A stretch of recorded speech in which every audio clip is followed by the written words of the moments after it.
The trouble with making pizza at home is that 3 parts need to get done at the same time: the bottom of the pizza, the toppings, and the edge crust. Professional pizza ovens get much hotter than the home oven, up to 600 or 700 degrees. And traditional wood pizza ovens' stone surface and dome shape help the pizza cook evenly, something you can't reproduce in the home oven. You can try using a pizza stone or a pizza steel, but your oven still doesn't get hot enough. I've never gotten a good result with one of these. You also need to transfer a fully topped pizza to the oven with a pizza peel, which can be a pain. Alternatively, you can start in a cast iron pan on the stove and par baking the bottom. This does help cook the bottom, but it doesn't do anything for your crust. So we're going to solve this problem by par baking not only on the stove, but also in the oven before we add our toppings.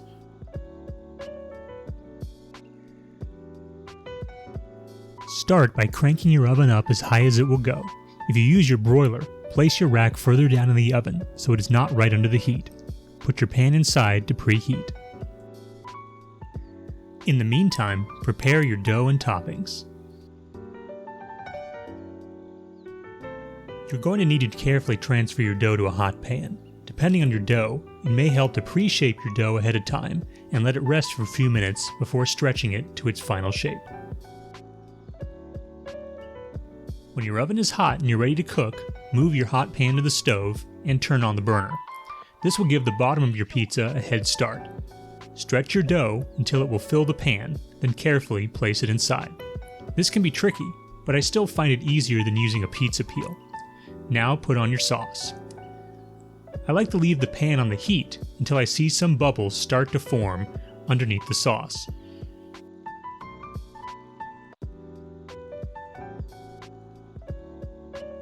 Now into the oven for round 1 of baking. I like to leave it until the crust just starts to brown around the edges.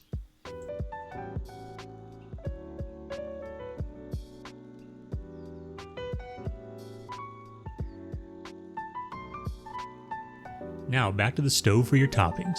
You may or may not need the burner again.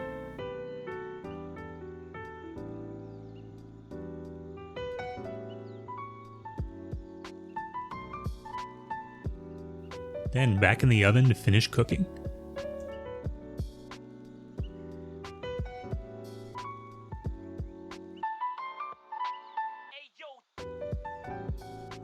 After round 2, the bottom of the pizza and the crust should both be well browned because of their head start, while your cheese and other toppings are just cooked through. The best thing about this method is that it gives you a lot of control without requiring any special equipment. There are several points where you can adjust your cook times for different doughs and different toppings. And since you start with a hot pan, you can cook several pizzas one after another and get consistent results.